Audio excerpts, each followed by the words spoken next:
Jodohku bukan perjaka. Chapter ke-41. Sama kakaknya sendiri. Vin, gue udah kasih tugas si Kalina. Dan Pak Bahtiar tadi ngubungin gue. Ngirim pesan aja sih. Dia nanya katanya hukuman Kalina apaan. Gue kasih tahu nggak? Belum gue baca sih soalnya gue ngeri. Cuma baca di notif aja. Jadi gue biarin dulu biar dianggap lagi sibuk. Sambil nunggu balesan lo. Biar nggak beda nanti jawaban kita. Untung saja Nana mengirimkanku pesan. Kalau tidak aku jadi takut sendiri dengan pikiranku ini. Bisa-bisanya aku berpikir seburuk itu. Tapi salahkah aku berpikir begitu saat aku melihat foto mereka tidur berdua? Ini jadi mengingatkanku dengan hubunganku bersama Lisa. Dan aku juga sering sekali mengambil foto saat kami tidur bareng begini. Di awal-awal pernikahan kami tentunya, di saat semua tampak indah. Ceritain aja tugasnya, karena itu wajar. Lebih ringan, karena bukan Kalina yang menyulut permasalahan ini, tapi anaknya. Dan, kalau Pak Bahtiar masih belum bisa terima, gue nanti tunjukin bukti sidik jari putrinya dan teman-teman putrinya yang ada di brosur di perpustakaan. Selepas aku mengirimkan itu Nana sudah tidak cerewet lagi, mungkin dia juga tidak mau punya masalah di kampus, tapi aku tahu Nana itu bukan penakut, dia hanya tidak ingin ada masalah, cuma kalau sudah terlanjur ada masalah ya dia pasti akan menghadapinya. Lagian kami memang tidak bersalah, dan aku juga sudah waktunya fokus ke pekerjaanku. Aku ada kelas, makanya aku buru-buru mempersiapkan semuanya dan ke kelasku. Setelah aku melihat semua data-data untuk presentasiku hari ini, tidak ada masalah. Aku memang tidak mengajak Kalina ke dalam kelasku. Dia harus menyelesaikan semua hukumannya dulu. Syukurlah aku juga merasa lega, karena depan ruanganku sudah bersih lagi. Aku tidak peduli kemana Pratiwi Bahtiar dan teman-temannya sekarang, yang pasti mereka sudah menyelesaikan hukumannya, dan aku punya pekerjaan mengajar. Meski di dalam kelas peserta kuliahku mereka, mungkin kasakusuk ingin tahu kenapa aku tidak membawa asisten dosen, yang mungkin sudah viral di kampus ini. Tapi terserah mereka, aku hanya ingin mengajar dulu, tidak mau ada gosip apapun. Phil, gue sama bini gue mau ke cafetaria yang biasa. Lo kesini nggak? Ngobrol bentar, Dad. Ke nasi padang langganan kita aja yang biasa, gue lapar banget nih. Yang biasa, gue lapar banget nih. Aku memang sudah tidak tahan, dari tadi pagi aku belum sarapan, lagian kemarin malam aku hanya makan makanan siap saji saja, dan sekarang lagi pengen makan dengan porsi banyak. Makanya aku sengaja mengajak sahabatku ke restoran nasi padang langganan kami, dan aku tahu mereka pasti banyak yang mau diobrolin juga. Gila lo, Phil. Kenapa bisa setega itu sih? Baru datang, aku sudah dikasih pertanyaan yang gak jelas. Tega sama siapa? Kasih judul dong kalau nanya, Nal. Ya ama anak rektor lah. Memang sudah seperti itu harusnya. Masa iya gue nyuruh petugas bersih-bersih buat ngebersihin itu? Orang mereka yang bikin kotor kok. Si Davin tuh emang raja tega. Kamu aja yang nggak tahu. Temenan sama dia udah lama, tapi nggak tahu kalau dia kejam. Nana yang mencibir ketika mendengar suaminya menggoda. Tapi aku tidak peduli. Aku memilih memesan makananku dulu, dan baru duduk lagi dengan mereka dengan sepiring nasi padang pakai rendang sama ayam goreng. Perkedel dengan ukuran nasi jumbo, berkuah santan, yang membuatku senang melihatnya. Berani makan sebanyak itu nggak ngantuk? Enggak ada kelas. Habis ini cuman rapat doang. Kelas gue udah selesai semua. Ama satu mahasiswa konsul ntar siang, gue suruh ke rektorat aja, biar ke tempat rapat, lo ikut gue nah. Ya memang aku tidak akan berani makan sebanyak ini, kalau aku masih harus mengajar. Malulah di depan mahasiswa, kalau harus menahan kantuk. Makan lo banyak juga, Phil. Tapi perut lo ratal. Ya emang kamu yang makan dikit aja buncit. Tapi kamu suka kan? Kata kamu empuk yang. Is, olahraga sana yang rajin. Rala, berotot keras kayak si Davin, juga bininya kabur. Itu karena gak empuk. Pasti karena gak enak itu disandarinnya. Yeay, si Davin bininya aja yang on. Gak tahu barang bagus. Lan, emang kamu pikir aku rongsokan yang? Mereka nih, aku cuma geleng-geleng saja dengan obrolan Pak Sutri ini. Biarlah mereka dengan keributan mereka sendiri, dan aku menghabiskan nasi padangku. Ribut terus lo berdua, kayak denger radio rusak gue makan. Protesku, karena sudah mau habis makananku mereka masih saja ramai. Tahu nih si Nana, Kenapa dia gak kawin aja sama lo kalau nyuruh-nyuruh gue six pack kayak elo terus? Gue pack, gak zaman six pack lagi bro. Ais lu, anjir itu, demen banget sih lo bentuk otot. Tunggangan juga cuman motor mau pamer ke siapa?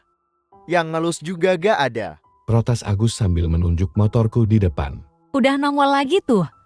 Kapan keluar dari bengkel? Tadi pagi, oh iya. Nah, tolong hubungin Bestilo si Dwi dong. Nanti jam 8-an, bilang gue datang ke klinik kacamatanya. Ada temenku yang membuka toko kacamata dan dia ini, dokter mata juga. Dulu dia mengambil spesialis untuk penyakit mata, dia masih satu alma mater denganku juga di jurusan dokter umum, cuma kami beda bidang setelah dia internship dan melanjutkan ke spesialis mata. Nana sangat mengenalnya dan dia cukup dekat. Sahabatan mereka, namanya Duyanti. Lo mau benerin kacamatanya si Kalina? Iya, pecahkan. Gue pikir lo nggak nyadar, Vin. Oh Yana, nanti antarin dia makan ya. Baik banget lo ama si Kalina Vin. Perhatian banget, hehe. Nana melirikku ketika mendengarnya. Yan, namanya karyawan gue, dia kan asisten gue selain mahasiswi, anak bimbingan gue. Sip Dev, ntar gue bilang dikasih makan siang ama lo. Tapi jangan bilang gue yang ngasih, bilang aja lo yang beliin. Lah, Udah bilang aja gitu. pura-pura ngambek lo. Nasi aja pakai dim-dim. Yes, tadi lo merhatiin HP-nya serius banget. Emang foto apa sih? Gue jadi penasaran. Nah ini malesnya sama si Nana suka ngejar kalau ngasih pertanyaan. Gosip aja, ngambek apaan sih? Orang gue cuman gak mau dia besar kepala aja, kan gue masih ngasih hukuman. Makanya jangan bilang-bilang. Lagian ini pelajaran buatnya supaya gak gampang kebawa emosi. Jangan sampai dia berpikir gue ngebantuin dia lalu dia bisa manja, sernaknya dan manfaatin gue. Ngerti lo? Gue kirain lu jalos gara-gara foto Vin. Aku hanya tertawa saja mendengar pernyataan dari Nana, dan Agus juga sama. Lagian yang, kamu nih apa nggak mikir gimana si Lisa Sekar Ayu mantan bininya David? Cewek kayak dia nggak mungkinlah digantiin sama Kalina. Stang tinggi semua kal, yang disukain sama si Davin Mal. Ya gak gitu juga yang, kalau kamu lihat Kalina pakai kacamata dengan gaya rambutnya yang kadang out-outan, dikuncir setengahnya aja, kadang digulung-gulung gak jelas, itu emang gak cantik sih. Tapi tadi tuh dia duduk di meja gue kan, dia buka kacamata, terus udah gitu ikat rambutnya kotor kali. Jadi rambutnya pas lagi digerai aja dan gak diikat-ikat, itu dia cantik loh. Cuma kacamatanya aja agak ketebalan sama kadang dia gak peka aja mungkin ya buat dandan dikit. Nyokapnya gak ngajarin dia tampil cantik apa ya. Terus tadi dia pakai baju yang gak terlalu longgar, juga abis ganti bodinya kayaknya bagus deh, gak kalah sama si Lisa, malah aku lihat lebih ranum yang. Mukanya juga bukan tip berminyak jerawatan, asli gak pakai make up dia cantik kok cuma ya itu, nerd, kutu buku banget, gak peduli penampilan. Hush, kamu nih yang, pikir yang benar aja dikit coba, selera Davin mana mungkin sih kayak gitu. Ih, kamu mah yang gak percaya banget sih. Kamu yang gak tahu aja. Emang bener kok, kalau Kalina cantik, beliin dia kacamata yang beneran dikit Vin, biar kelihatan cantiknya. Kalau perlu ajakin dia beli make up sederhana, cantik dah tuh anak. Lah, lo kira si Davin lakinya? Nah, Ya entar aku aja yang beliin make upnya kalau gitu, gregetan abisnya yang Kalina cantik tahu. Gak usah nah, sanggahku. Mungkin sukanya pakai kacamata kayak gitu kali. Kalau dia mau beli kacamata yang bagus gue, yakin keluarganya sanggup kok buat nyebelin. Aku bicara sambil mengambil bungkus rokok di meja punya Agus. Entah kenapa, aku gak setuju dengan ide Kalina dibuat cantik sama Nana. Dih, kesian Vin, biar dia cantikan dikit. Gak usah, biarin aja, dia nyamannya gitu, gak usah dikomporin. Jawabku sambil aku menyulut rokok dengan korek api gas punya Agus juga. ngapain kamu senyum-senyum yang? Ya, di saat aku menyulut rokok, aku baru sadar kalau Nana lagi senyum-senyum. Makanya aku juga meliriknya selepas suaminya menegurnya. Kenapa dia? Enggak biasanya, dia senyum-senyum gitu padaku. Kebayang enggak yang? Tadi si Tiwi bilang, Kalina tuh enggak harus ngebawain bubur buat profesor gantengnya ini, soalnya makanan yang kayak gitu enggak sehat. Davin katanya enggak suka bubur pinggir jalan, enggak tahu aja. Dia, ya si Davin doyan ngerokok yang jelas banget enggak sehatnya. Hehehe. Dan mereka semua nggak tahu aja kalau aku yang beli buburnya. Sial, padahal tadi aku lagi bener-bener pengen makan bubur itu, jadi batal. Tapi memang aku gak cerita sih pada mereka berdua. Nantilah kapan-kapan. Sekarang udah terlalu banyak mereka mendengar ceritaku dan kalau aku cerita lagi jangan-jangan Nana akan makin berpikir kalau aku punya main lagi dengan Kalina. Cuma membahas Kalina aku jadi kepikiran lagi soal foto yang tadi ada di handphone aku dan membuatku gelisah. Nah, panggilku selepas membuang asap rokok dari mulutku, membuat Nana yang lagi menertawaiku dengan suaminya menatapku. Menurut lo Kalina tuh punya kelainan gak? Kelainan apa sih, Vin? Tanyanya bingung. Kelainan suka sama cowok sedarah sama dia. Hah? Sudah kuduga pasti Nana terkejut mendengar pertanyaanku ini. Dia ekspresif banget. Kok lo bisa mikir kayak gitu? Dan mungkin dia akan lebih terkejut lagi jika dia melihat foto yang kutunjukkan di handphone aku dengan informasi yang kuberikan.